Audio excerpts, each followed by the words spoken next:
દર્શક મિત્રો, ખાસ કરીને જ્યારે અલગ અલગ ગ્રહો અલગ અલગ રાશિની અંદર અલગ અલગ નક્ષત્રની અંદર પરિવર્તિત થતા હોય છે ત્યારે એની અસર આપણા જીવન ઉપર અલગ અલગ પડતી હોય છે. અને હવે એમાં પણ કલયુગના રાજા તરીકે કહેવામાં આવે એવા રાહુ મહારાજના નક્ષત્રની અંદર જ્યારે કર્મના કારક દેવ એવા શનિ મહારાજનો પ્રવેશ થવા જઈ રહ્યો છે ત્યારે શનિ રાહુના નક્ષત્રની અંદર પ્રવેશ કરશે તો કેવા પ્રકારના પરિણામ 12 રાશિના જાતકોને મળશે, દેશ અને દુનિયા ઉપર આ પરિણામ કેવી અસર કરશે, ખાસ કરીને જે રાશિના જાતકોને સમસ્યા સર્જાવાની છે, જે રાશિના જાતકોને તકલીફો આવવાની છે, તો એ રાશિના જાતકોએ કયા ઉપાય કરવા જોઈએ. એમાં પણ દર્શક મિત્રો આજે સર્વ પિતૃ અમાવસ્યા અને આ અમાવસ્યાની તિથિની અંદર દેવ ઋષિ મનુષ્ય પિતૃ તર્પણ કરી આપણે પિતૃઓની મોક્ષ ગતિ માટેની પ્રાર્થના કરવાની હોય છે અને આજના દિવસની અંદર ગાય માતાની પણ સેવા કરવાની હોય છે. આ દરેક વિષયો ઉપર આજે આપણે ચર્ચા કરીશું. દર્શક મિત્રો, આજે આપણે વાત કરી રહ્યા છીએ ખાસ કરીને શનિ મહારાજની.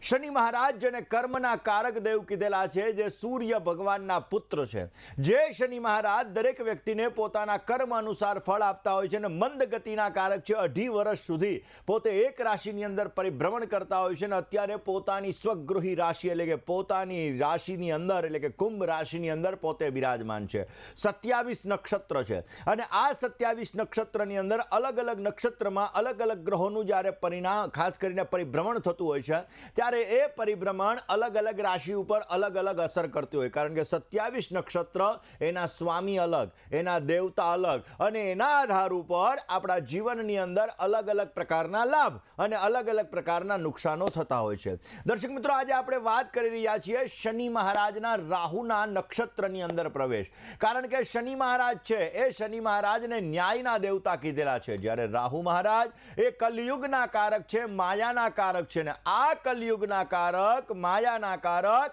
એવા રાહુ મહારાજના નક્ષત્રની અંદર જે 24મું નક્ષત્ર છે, 27 નક્ષત્ર જે અશ્વિની, ભરણી, કૃતિકા, રોહિણી, મૃગશીર્ષ, આદ્રા, પુનર્વસુ, પુષ્ય, આશ્લેષા, એવી રીતે 24મું નક્ષત્ર છે શતભીષા નામનું નક્ષત્ર. અને આ શતભીષા નામના નક્ષત્રની અંદર ખાસ કરીને આ શનિ મહારાજનું પરિભ્રમણ થવા જઈ રહ્યું છે આગામી 3 તારીખે એટલે કે આવતીકાલે. અને આ 3 તારીખે જે આ પરિભ્રમણ થશે એ 86 દિવસ સુધી, 86 દિવસ સુધી આ નક્ષત્રની અંદર પરિભ્રમણ કરશે. આ ખાસ કરીને અત્યારે શનિ મહારાજ વક્રી ચાલી રહ્યા છે એટલે કે પૃથ્વીથી નજીક છે અને એટલા માટે શનિની ચાલ ઊંધી હોય એવું આપણને લાગે. અને આ શનિની ઊંધી ચાલ દરેક વ્યક્તિના જીવન ઉપર અલગ અલગ અસર કરતી હોય છે. હવે એમાં પણ દર્શક મિત્રો, ખાસ કરીને 24મા નક્ષત્રની અંદર આ શનિ મહારાજનો પ્રવેશ, કારણ કે આ નક્ષત્રની અંદર પ્રવેશ કરતાની સાથે રાહુ મહારાજના નક્ષત્રની અંદર પ્રવેશ કરતાની સાથે અલગ અલગ રાશિ ઉપર એની આપણે અલગ અલગ અસરો જોઈશું. દર્શક મિત્રો, ખાસ શતભીષા નક્ષત્ર એના દેવતા વરુણ દેવતા છે. વરુણ દેવતા એ જીવનની અંદર પાણીના પણ કારક ગણવામાં આવે, પવનના પણ કારક ગણવામાં આવે અને એ એના દેવતા છે. જ્યારે શતભીષા નક્ષત્ર છે એનો સ્વામી રાહુ બને છે.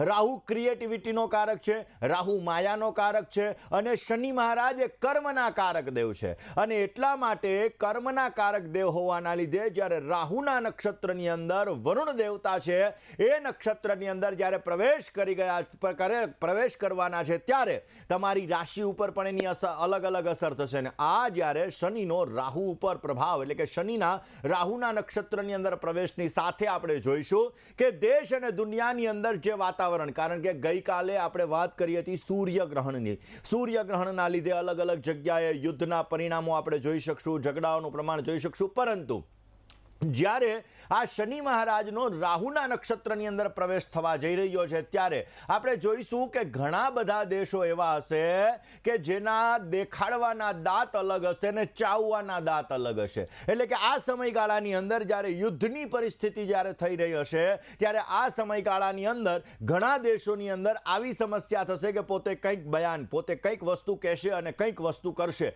આવી વસ્તુઓનું પણ સર્જન થતું આપણે જોઈ શકીશું. આ સમયગાળાની અંદર ખાસ કરીને યુદ્ધની પરિસ્થિતિ ક્યાંક ને ક્યાંક તકલીફવાળી પણ રહી શકે ને આ સમયગાળો એવો હશે શનિના રાહુના નક્ષત્રની અંદર પ્રવેશના લીધે આપણે જોઈશું કે અલગ અલગ જગ્યાએ ફાઇનાન્શિયલ સિચ્યુએશનની અંદર પણ થોડી ઘણી સમસ્યાઓ સર્જાઈ શકે. શેર બજારની અંદર ઘણા બધા અપડાઉનને લગતી સ્થિતિઓનું સર્જન થાય, ઘણા બધા લોકોના રૂપિયા ધોવાય, આવી પરિસ્થિતિઓનું સર્જન પણ આ શનિના રાહુના નક્ષત્રની અંદર પ્રવેશના લીધે બની શકે. દર્શક મિત્રો, કર્મનો કારક શનિ છે, રાહુ માયાનો કારક છે, ક્રિએટિવિટીનો કારક છે.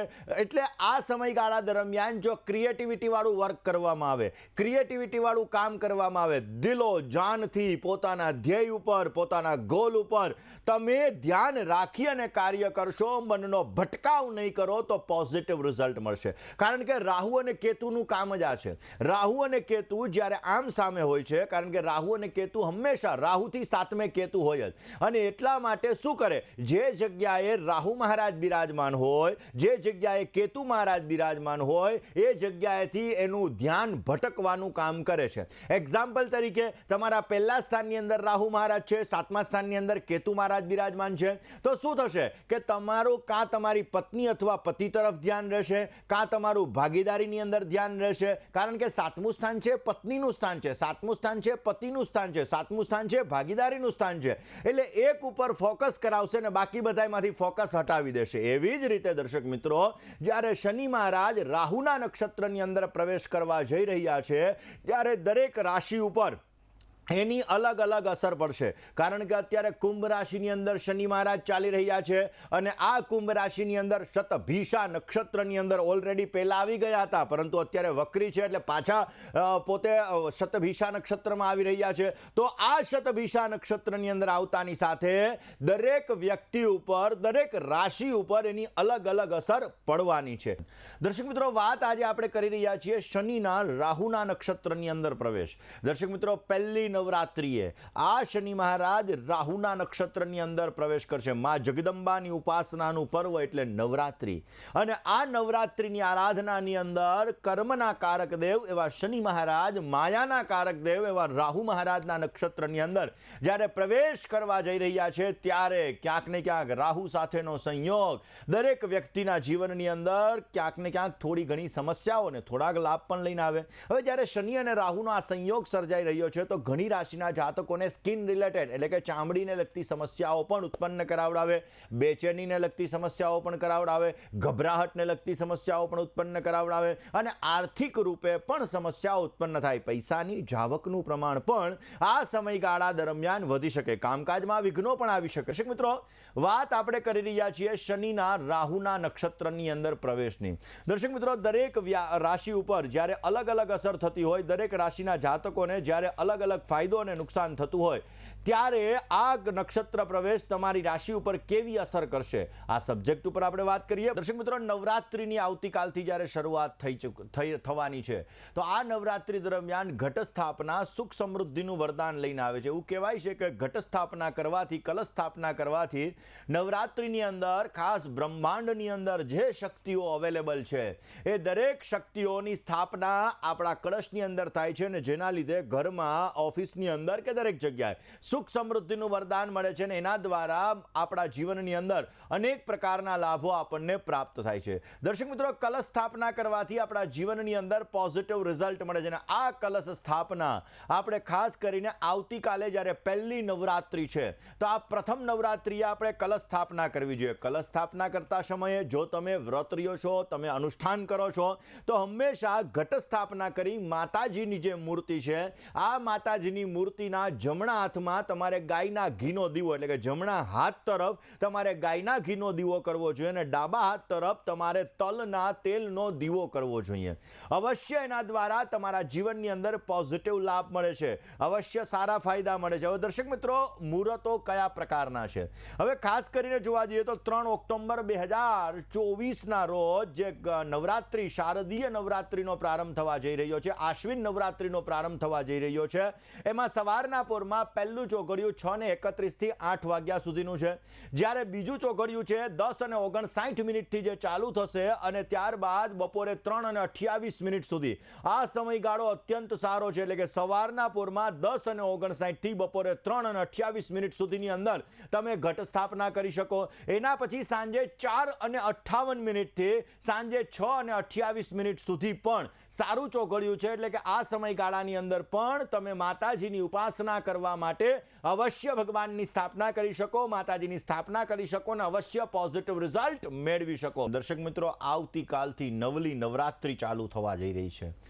આજે અમાવસ્યા છે, સર્વ પિતૃ અમાવસ્યા. આજના દિવસની અંદર પિતૃઓનું સ્મરણ કરવાથી, પિતૃઓનું ચિંતન કરવાથી ને ખાસ પિતૃઓ માટે દેવ ઋષિ મનુષ્ય પિતૃતર્પણ કરી અને ભોજનનું દાન કરવાથી, જલદાન કરવાથી, આપણા જીવનની અંદર વસ્ત્રદાન કરવાથી સમૃદ્ધિનું વરદાન મળે છે ને આપણને સારો એવો લાભ પણ મળતો જણાય છે. માટે કોઈ જરૂરિયાતમંદ વ્યક્તિ હોય, આવા વ્યક્તિને આજે વસ્ત્રદાન કરજો, આવા વ્યક્તિને આજે અન્નદાન કરજો, આવા વ્યક્તિને આજે જલદાન કરજો, અવશ્ય તમને સારો લાભ મળી શકશે. મિત્રો, આજે ખાસ અમાવસ્યા છે અને આ અમાવસ્યાની તિથિનું વિશેષ મહત્વ હોય છે અને એટલા માટે જ અમાવસ્યાની તિથિએ કરેલું દાન, કરેલું પુણ્ય, કરેલા જપ, કરેલા મંત્ર આપણા જીવનની અંદર પોઝિટિવ રિઝલ્ટ આપે છે. અમાવસ્યાના દિવસે વિષ્ણુ સહસ્રનો પાઠ કરવો એ પણ ઉત્તમ છે. અમાવસ્યાના દિવસે પિતૃઓનું સ્મરણ કરવું એ પણ ઉત્તમ છે. દર્શક મિત્રો, આવતીકાલથી નવલી નવરાત્રિ ચાલુ થઈ રહી છે. માં જગદંબાના આરાધનાનું પર્વ એટલે નવરાત્રિ.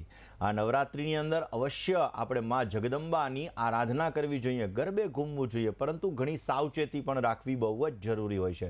તો દર્શક મિત્રો, આજે શું કરવું જોઈએ? આજના દિવસની અંદર શ્રી હરિસ્તોત્રનો પાઠ અવશ્ય કરવો જોઈએ. ખોટા વાદ વિવાદમાં ન ઉતરવું એ અવશ્ય લાભદાયી રહેશે. આજના મંત્રની જો વાત કરવામાં આવે તો ઓમ હરયે નમઃ, આ મંત્રનો આજે જપ કરવો જોઈએ. દૂધ અને પતાસાનું જો દાન કરવામાં આવે તો અવશ્ય આપને સારો એવો લાભ મળી શકે એમ